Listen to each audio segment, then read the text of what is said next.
जय हिंद दोस्तों, stone classes में आपका स्वागत है। आशा करते हैं आप लोग अच्छे होंगे और जो है मन से पढ़ते होंगे। देखिए, हम लोग पढ़ रहे थे, चैप्टर का नाम था क्लासिफिकेशन ऑफ एनिमल किंगडम, जिसे हिंदी में कहते हैं जंतु जगत का वर्गीकरण। देखिए, जो क्लासिफिकेशन होता है, वर्गीकरण होता है, इसका मतलब क्या होता है? क्लासिफिकेशन का मतलब होता है जैसे किसी भी चीज को अलग अलग भागों में डिवाइड करके रखना। ठीक, ये क्लासिफिकेशन कहलाता है। और अब मेन मुद्दा ये होता है कि क्लासिफिकेशन की हमें रिक्वायरमेंट क्यों पड़ी, मतलब जरूरत क्यों पड़ी। ठीक, देखिए, क्लासिफिकेशन की जरूरत हमें इसलिए पड़ी क्योंकि ये जो पृथ्वी है, ठीक, पृथ्वी पे बतेरों प्रकार के ऑर्गेनिज पाए जाते हैं।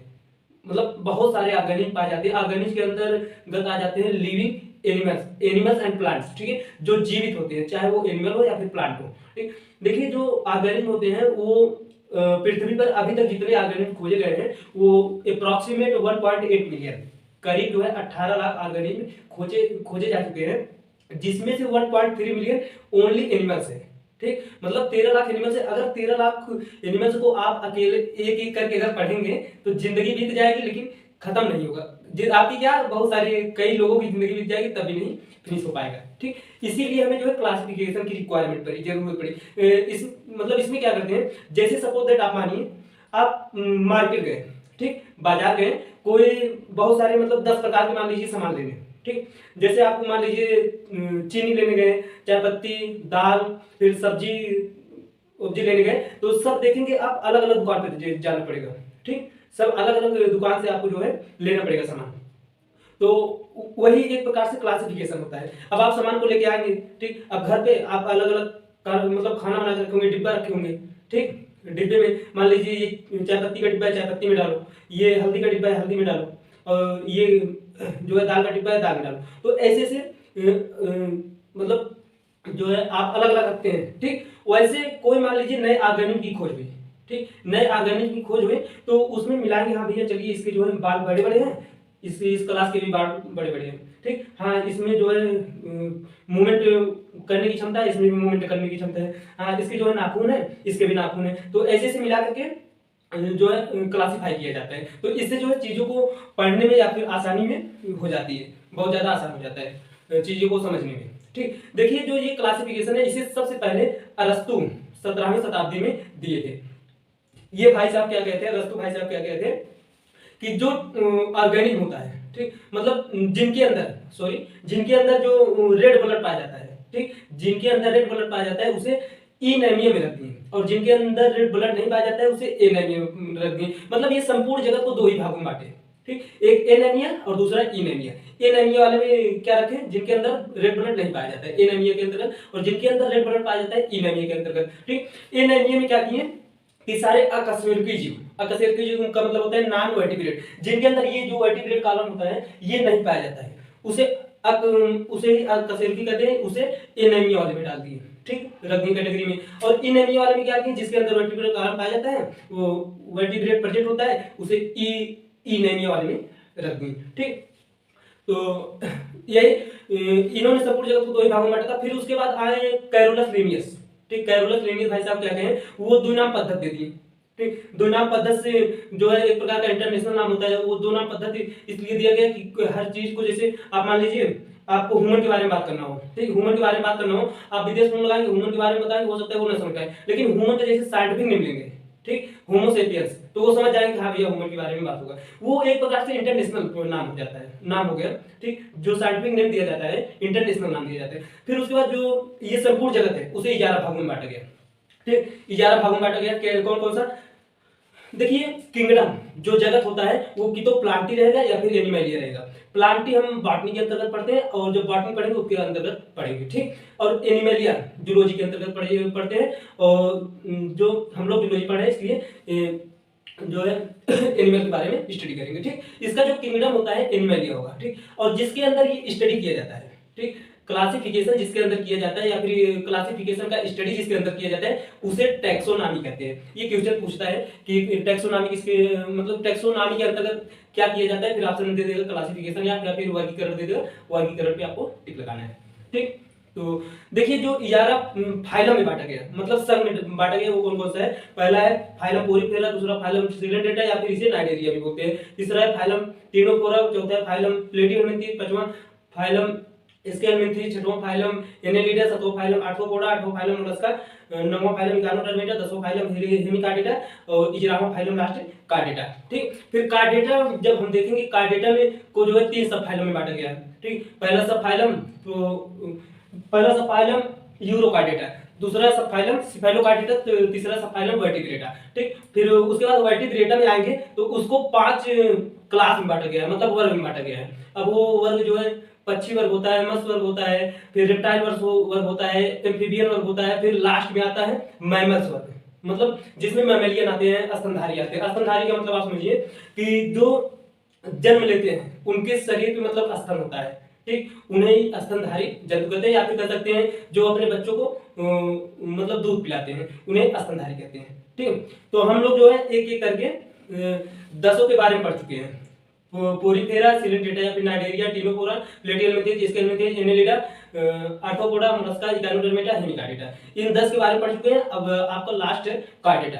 कार्डेटा के बारे में एक एक करके पढ़ेंगे। तो ये जो कार्डेटा है आप टोटल जो है 5 6 7 वीडियो में बनेगा करीब। ठीक, तो चलिए स्टार्ट करते हैं। देखिए जो कार्डेटा के जंतु होते हैं, ठीक, कार्डेटा को हम जो है वर्टिब्रेटा भी बोलते हैं। ठीक, इसके अंदर जिसके अंदर ये वर्टिब्रेट कॉलम आता है उन्हें कार्डेटा में रखा जाता है। ठीक, तो चलिए देखते हैं। देखिए फाइलम कार्डेटा, सन कार्डेटा हिंदी में कहेंगे। इसकी स्थापना कौन किया था? अभी ये क्वेश्चन पूछता है इसकी स्थापना कौन किया था?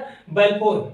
बेल्फोर एक वैज्ञानिक थे, उन्होंने इसका मतलब कार्डेटा का स्थापना किया था, मतलब कार्डेटा में जंतुओं को रखे थे और उसे जो है नाम दिए थे। ठीक, अब देखिए इसमें जो जंतु खोजे गए हैं करीब 55,000 जंतु खोजे गए हैं, जिसमें से 25,000 जंतु विलुप्त हो गए हैं। विलुप्त होने का मतलब वो मतलब मर चुके हैं। ठीक, विलुप्त हो गए हैं, इस दुनिया में नहीं है।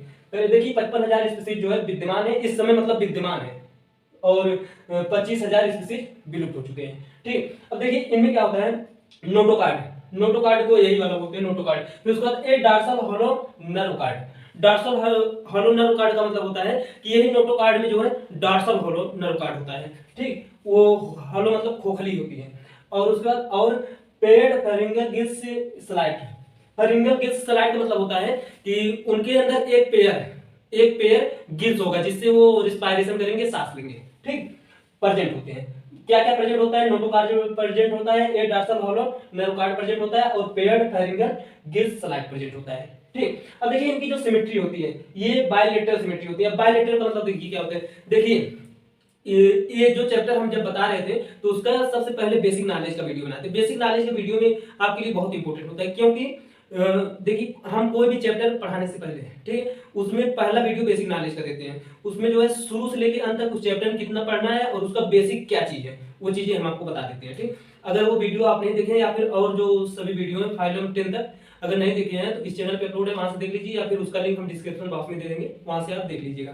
ठीक, देखिए सिमेट्री का मतलब होता है कि किसी भी ऑर्गेनिज्म को ऐसे सेंटर लो, उसका सेंटर लो, ठीक है, और काट दो।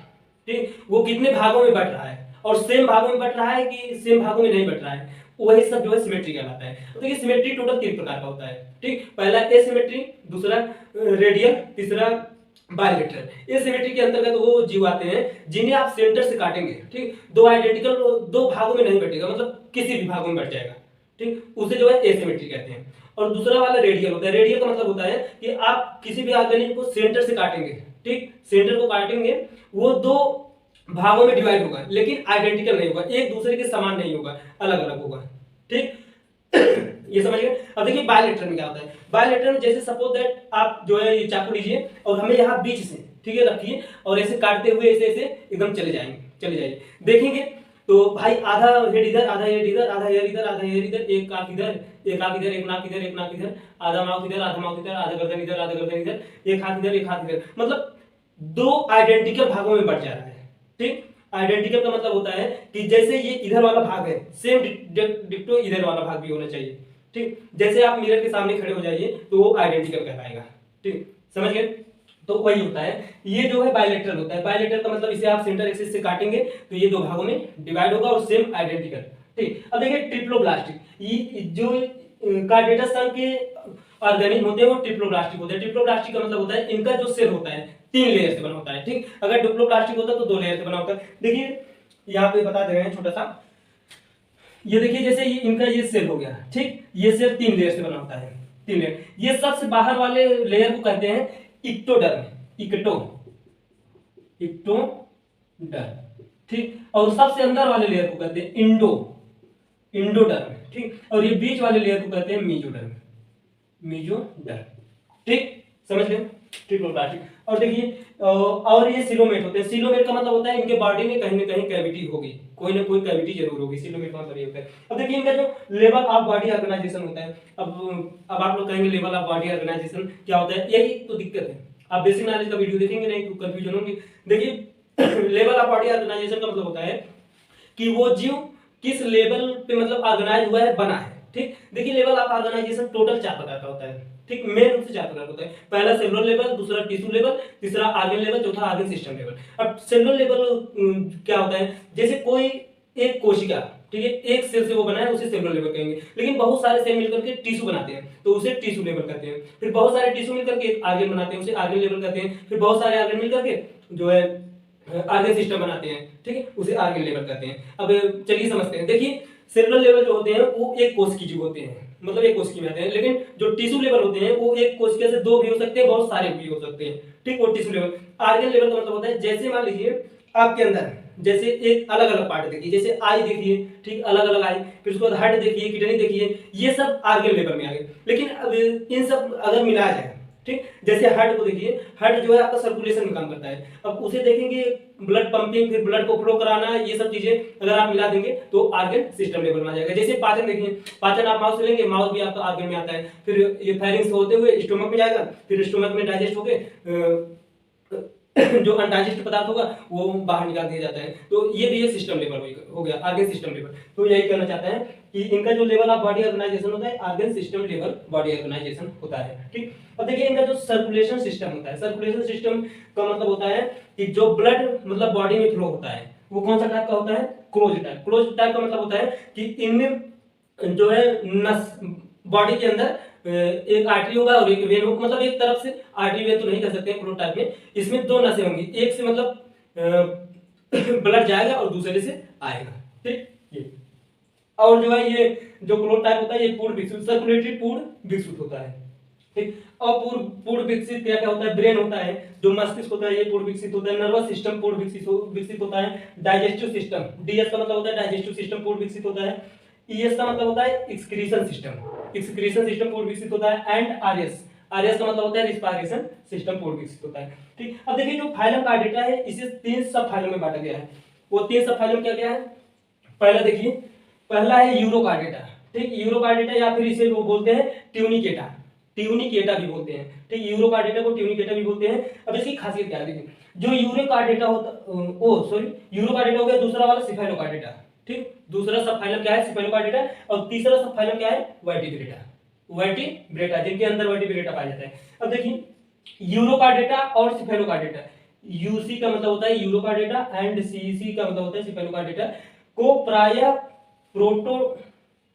प्रोटोकार्डेटा भी कहते हैं, ठीक। ये क्वेश्चन भाई बनता है कि यूरोकार्डेटा और सिफेलोकार्डेटा को क्या कहते हैं, प्रोटोकार्डेटा, ठीक। ये थोड़ा छोटा दिख रहा होगा आपको, जगह कमी थी इसलिए लिखी है, हम बता देंगे आपको।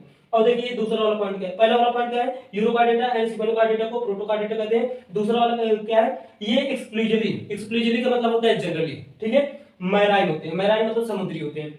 जो यूरोकार्डेटा के मेंबर्स होते हैं और सिफेलोकार्डेटा के मेंबर्स होते हैं ये जनरली मैराइन होते हैं, समुद्री होते हैं, ठीक। और यूरोकार्डेटा में नोटोकार्ड जो होता है ये नोटोकार्ड, ठीक है, ओनली लार्वा टेल में प्रेजेंट होता है। देखिए कुछ होते हैं जैसे टेटकुल, मेढाकोडक हो गया, टेटकुल वो मतलब जब बच्चे होते हैं लार्वा अवस्था में होते हैं, ठीक है, लार्वा अवस्था में जो उनका टेल होता है, पूंछ होता है, उसमें नोटोकार्ड पाया जाता है, ठीक। यूरोकार्डेटा में नोटोकार्ड ओनली मतलब सिर्फ लार्वा अवस्था में टेल में पाया जाता है, प्रेजेंट होता है, ठीक। लेकिन जो है सिफेलोकार्डेटा, सिफेलोकार्डेटा में नोटोकार्ड हेड से टेल तक, मतलब हेड से लेकर के टेल पूंछ तक फैली रहती है, जो पूरे जीवन काल बनी रहती है, जो पूरे जीवन काल तक वो साथ देती है, ठीक, ऐसे कर सकते हैं। तो चलिए हम जो है आगे देख लेते हैं यूरोकार्डेटा और सिफेलोकार्डेटा के एग्जांपल। देखिए ये जो चैप्टर है क्लासिफिकेशन ऑफ एनिमल किंगडम, इसमें सबसे इंपॉर्टेंट एग्जांपल है, ठीक। 99% चांस होता है कि एग्जाम्पल से एक क्वेश्चन बने, ठीक। ये सब नहीं पूछेगा आपको, लेकिन अब जानते हैं अब एक फॉर्मेलिटी होती है कि आपका सिलेबस इतना है तो आपको पूरा बताना पड़ता है, तो मेन चीज आप फोकस कीजिए एग्जाम्पल पे, ठीक। तो चलिए हम आगे देख लेते हैं यूरो का डेटा और स्पेलो का डेटा को जो है एग्जाम्पल देख लेंगे, फिर उसके बाद वर्टिब्रेटा को कितने क्लासों में बांटा गया है, उनका सुपर क्लास क्या है, फिर क्लास क्या है, ये सब देख लेते हैं, ठीक। तब तक आप एक स्क्रीनशॉट ले लीजिए, ठीक। हाँ तो चलिए एग्जाम्पल देख लेते हैं। देखिए एग्जाम्पल बहुत जरूरी है, इसे देख लेते हैं। देखिए एग्जाम्पल आप यूरो का डेटा या यूरो का डेटा को एक नाम से और जानते हैं क्या, ट्यूनिक डेटा, ठीक। ट्यूनिक डेटा या फिर यूरो का डेटा का एग्जाम्पल क्या है, एसिडिया। एसिडिया जो है ऑर्गेनिज्म है, ये यूरो का डेटा में आता है। फिर उसके बाद साल्पा, साल्पा ऑर्गेनिज्म है, ये यूरो का डेटा का एग्जाम्पल है। फिर उसके बाद डोलिलम, डोलिलम ऑर्गेनिज्म है, ये यूरो का डेटा का एग्जाम्पल है, ठीक। फिर एग्जाम्पल आप सिफेलो का डेटा, सिफेलो का डेटा में कौन सा आता है, ब्रांचियोस्टोमा, ब्रांचियोस्टोमा, ये जो है कोई ऑर्गेनिज्म है, इसे और जो है दो नामों से जानते हैं। देखिए एम्फिऑक्सस, एम्फिऑक्सस या फिर कह सकते हैं लैंसेलेंट, लैंसेलेंट जो है ये ब्रांचियोस्टोमेटा सिफेलोकार्डेटा का एग्जांपल है, ठीक। देखिए ये फिगर हम जो है बताना आपको भूल गए थे, ये जो वर्टिब्रल कॉलम होता है, ठीक, वर्टिब्रल कॉलम होता है, इसमें यही है ये देखिए ये जो बीच में आपको दिख रहा है गैप गैप, ठीक, इसे नर्वकार्ड बोलते हैं, ठीक। और ये देखिए जो भरा भरा भरा दिख रहा होगा आपको, ठीक, भरा भरा दिख रहा होगा, इसे नोटोकार्ड कहते हैं, ठीक। और ये जो है गिल्सलाइट है, गिल्सलाइट जहां से मतलब सांस लिया जाता है। ये post anal part, post anal part का मतलब नीचे वाला भाग होता है, ठीक। ये फिगर अब देखिए ये यूरो का डेटा और सिफेलो का डेटा देख लिए। अब देखिए वर्टिब्रेटा, चलिए देखते हैं। देखिए जो वर्टिब्रेटा होते हैं, वर्टिब्रेट्स होते हैं, वर्टिब्रेटा में नोटोकार्ड, जो नोटोकार्ड होता है वो एम्ब्रियोनिक पीरियड में पाया जाता है। एम्ब्रियोनिक पीरियड का मतलब होता है कि जब कोई मतलब बेबी पेट में ही रहता है, एम्ब्रियोनिक में रहता है, एम्ब्रियो में ही रहता है, तो तभी जाकर के उसमें बनने लगता है, बन जाता है, ठीक। अब देखिए एडल्ट में जब कोई बेबी जन्म लिया, ठीक, जब एडल्ट हो गया तो ये जो नोटोकार्ड है किसमें कन्वर्ट हो जाता है, कार्टिलेजिनस, कार्टिलेजिनस में कन्वर्ट हो जाता है, या फिर इसे कहते हैं बोनी वर्टिब्रल कॉलम, बोनी वर्टिब्रल कॉलम यही होता है, ठीक। जो वर्टिब्रल कॉलम होता है बीच बीच में आप देखेंगे कि कार्टिलेज का मतलब चिकना, तभी आप ऐसे मतलब कर लेते हैं, ठीक है, लचीला होता है, ये कार्टिलेज थोड़ा लचीला होता है। ये जो बोन होता है हड्डी हड्डी का ही एक रूप है कार्टिलेज, ठीक। जैसे मान लीजिए ये आपका पिन्ना हुआ, कान का जो पिन्ना हुआ, ये भी कार्टिलेज का ही बना होता है। ये जो नोज का ये जो ऊपर वाला भाग होता है, ठीक, इसे भी ये भी कार्टिलेज का बना होता है, ठीक, कन्वर्ट हो जाता है। इसीलिए हम कह सकते हैं सभी वर्टिब्रेट, जितने भी वर्टिब्रेट होते हैं वो कार्डेट हो सकते हैं, कार्डेट्स हो सकते हैं, लेकिन सभी कार्डेट वर्टिब्रेट्स नहीं हो सकते हैं, ठीक। सभी वर्टिब्रेट कार्डेटा हो सकते हैं या फिर कार्डेट्स हो सकते हैं, बट लेकिन या फिर परंतु क्या जो भी कह लीजिए, सभी कार्डेट्स, सभी कार्डेटा वर्टिब्रेट्स या फिर वर्टिब्रेटा नहीं हो सकते। कट का निशान लगा दिए, मतलब नहीं हो सकते हैं, ठीक। देखिए कार्डेटा के मुख्य लक्षणों के अतिरिक्त वर्टिब्रेट्स में एक वेंट्रल मस्कुलर हर्ट पाया जाता है ये सब कैरेक्टर होगा। फिर जो है वर्टिब्रेट्स जितने होंगे उनके अंदर एक हर्ट पाया जाता है, ठीक, जो मतलब वेंट्रल होता है और मस्कुलर होता है। मस्कुलर मतलब होता है चिकना, मस्कुलर मतलब होता है गुदगुदा, ठीक, मांस की तरह दिखता है। तो ये देखिए जो हर्ट होता है उसमें दो चैम्बर भी हो सकते हैं, जैसे ये हर्ट हो गया, ठीक, दो चैम्बर, ये दो चैम्बर हो गए। फिर उसके बाद हर्ट में तीन चैम्बर भी हो सकते हैं। तीन चैम्बर का मतलब ऐसे हो गया, ये ऐसे और एक बीच में ऐसे टच हुआ है, एक दो तीन। इसमें देखिए ये छुआ नहीं ज्यादा, ये हर्ट हो गया, ठीक, एक दो तो चैम्बर दिख रहा है, इसमें देख रहे हैं ये यहाँ तक टच हुआ है, एक दो तीन। अब कुछ में चार होते हैं, जैसे हम लोगों में ये ऐसे हो गया, ठीक, ऐसे एक दो तीन चार, ठीक। जब आगे पढ़ेंगे एक एक करके, ठीक। अब देखिए जो हर्ट होता है उसमें दो तीन या फिर चार चैम्बर पाया जाता है। अब देखिए इनका जो एक्सक्रीशन होता है, एक्सक्रीशन या फिर ऑस्मो रेगुलेशन, ये सब जो होता है किडनी के माध्यम से होता है, जो किडनी होता है उससे होता है। अब देखिए जो वर्टिब्रेटा होता है उसे दो भागों में बांटा गया है, दो भागों में बांटा गया है, कौन कौन सा, एक एंथा, एक एंथा में का मतलब जिनके अंदर जा पाया जाता है, जा का मतलब ये जबड़ा, ठीक, ये जो जबड़ा होता है जिनके अंदर पाया जाता है, ये अंदर वाला जो जबड़ा है, ठीक, ये जिनके अंदर पाया जाता है उसे एक एंथा कहा जाता है। और जिनके अंदर ये जबड़ा नहीं पाया जाता है उसे गैंथोस्टोमेटा कहते हैं, गैंथोस्टोमेटा, ठीक। अब देखिए ये इसके बारे में थोड़ा डिटेल देखेंगे। वर्टिब्रेटा को कितने मतलब सुपर क्लास इसका क्या है, फिर उसके बाद कितने क्लास है, ठीक, ये सब जो है हम अगले वीडियो में देखेंगे। तो और अगले वीडियो में हम लोग देखेंगे वर्टिब्रेटा और नॉन वर्टिब्रेटा में जो है अंतर क्या होता है, डिफरेंस बिटवीन कार्डेटा या फिर non chordata, chordata non chordata कर सकते हैं या फिर वर्टिब्रेटा नॉन वर्टिब्रेटा, ठीक। तो एक स्क्रीनशॉट आप ले लीजिए, हो गया। तो हम जो है अगले वीडियो में देखेंगे कि वर्टिब्रेटा और नॉन वर्टिब्रेटा में अंतर क्या है और वर्टिब्रेटा को कितने भागों में बांटा गया है, ठीक। तो चलिए वीडियो यहीं पे स्टॉप करते हैं। आपको ये वीडियो कैसा लगा हमें कमेंट करके जरूर बताइएगा, और मन में कोई डाउट हो या फिर क्वेश्चन हो तो कमेंट बॉक्स में जाकर के पूछ सकते हैं। चलिए हमारी आपकी मुलाकात होगी अगले वीडियो में। जय हिंद, धन्यवाद दोस्तों, मन से पढ़ते